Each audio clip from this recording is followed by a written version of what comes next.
the jibber jabber. Don't be babbling like a fool. Say what you got to say. That's all. Then shut your dang pie hole.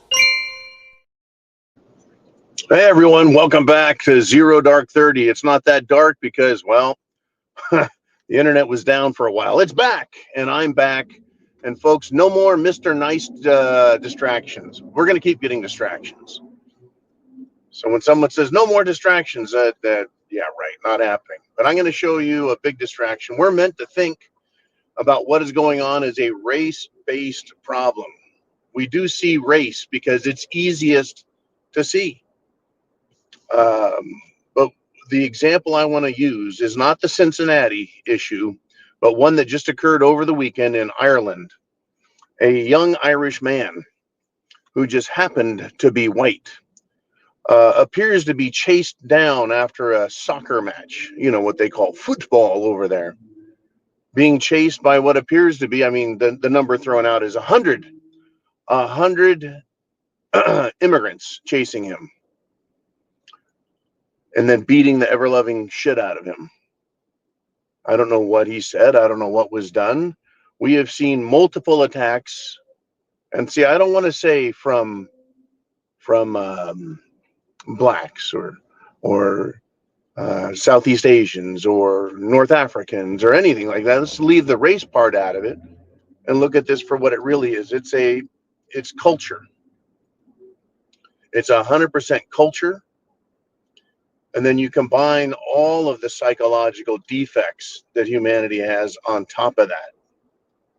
What I mean by that is it's easy to see all of these people who have melanin in their skin chasing the guy, the Irishman, who does not. Right? It's easy to see who the bad guy is because of skin color or if someone wears a turban or not. It's easy to see that and go, that's what this is about. It's about race. It's really not about race, folks. Race is just an easy way for us to identify cultural problems.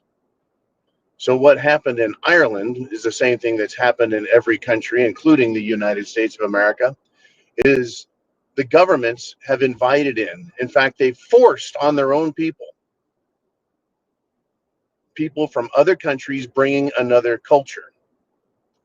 So with respect or regard to little girls, these other cultures see them as victims that they can rape, literally rape them because their culture says it's fine. They invited in a culture that was not checked. It was not educated. It was not screened. It wasn't vetted. It wasn't nothing. It was like inviting a disease into a body that doesn't have an immune system for it. Or you could say an artificially suppressed immune system. And that immune system is called self-defense. The government is supposed to be the immune system to protect the people from the disease or the crime. But these people have been allowed in with no filter. And the protection that's supposed to be there isn't. And so the parasitic disease runs rampant. So again, with respect to little girls, you rape them. With respect to men, you harass, bully, beat, murder, and behead. And that's what we're seeing.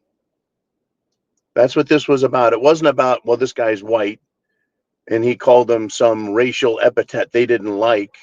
It's that they see many of themselves. They see very few of their enemy, their culture's enemy, and so they attack.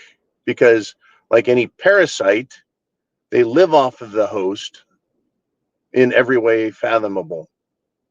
From money to housing, to food, to sexual gratification, to cultural, shall we say, cleansing, so that they don't feel like the minority, so they can justify their violence and their desire to take over an entire country, which is what they're doing in Ireland and England and Scotland and Wales and America and Canada, what they're doing in Australia and New Zealand and trying to do in Japan and all of Europe. It's cultural. Now, the United States of America has a unique situation. where we already have multiple subcultures or minority cultures, if you will, right? Because we've been playing this let's experiment game for a long time and call it a melting pot. Yeah, makes things better. Actually, it doesn't. There's always pain, suffering, and an adjustment because other cultures don't want to change. So we've had an Irish culture, subculture, an Italian subculture. We've had a German subculture and a Scandinavian subculture.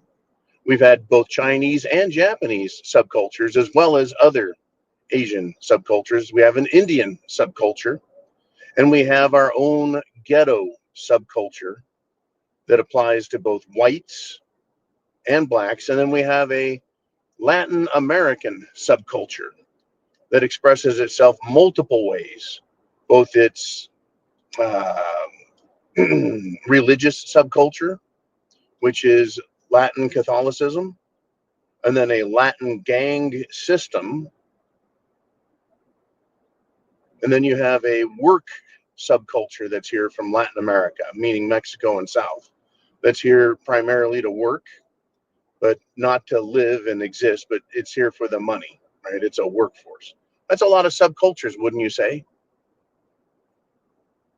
So how do they mix? How do they get along so well? Well, they don't. And it has to do with a particular subculture's respect for law and order and for seeing themselves as victims or seeing themselves as a conquering aggressor. So this poor Irishman, Irish young man, was victimized because a subculture was introduced to his country that is very aggressive and violent and will act as an agent against him, a white young male. Not because of skin color, but because the culture is clearly defined. And the moves and the attempts by the the subculture, it wants to be the dominant one. So it will attack. It is violent. It will kill. With respect to its desires, it will steal and it will rape and it will pillage. It's a subculture. This race stuff really is kind of the distraction. When we understand what these other cultures are about, we can more easily understand why they behave the way they do. And it's also easy to understand from my chair how government is both responsible for allowing it, creating it, encouraging it, and not enforcing the law, right? Remember, government's supposed to be the immune system against criminal activity, and it's not acting, is it? It seems to have autoimmune deficiency syndrome, right? It's a fucking disease, government, and it's not doing its job, and it's allowing people to be destroyed, as well as culture to be destroyed in predominantly Western nations.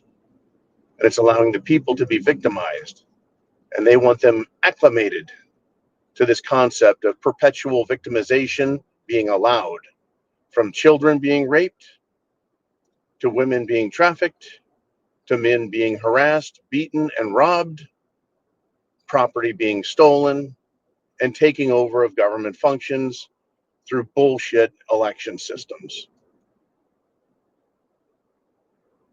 But here in America, we're just supposed to believe, oh, this is all normal. It's not, but we're getting continual distractions. Right now, Trump is saying he's going to clean up Washington, D.C. A distraction? What culture or subculture is he cleaning up? Because Washington, D.C. is probably the most criminally infested city on the planet because it's so obvious and apparent and out in the open.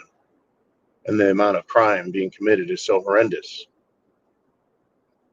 But I don't think that a couple of people being shot, which is normal for Washington, D.C. or Chicago or L.A. or any other big city, that's not abnormal. Big balls from the Department of Government Efficiency being assaulted by several men, young teens, if you will. That shouldn't be enough for the president to call in the National Guard. and organize the FBI to make mass arrests. So something's going on. Could be interesting, but I am suspicious. I'm hopeful, but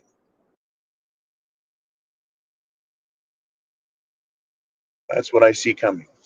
In any event, folks, chance favors the prepared mind. Are you prepared?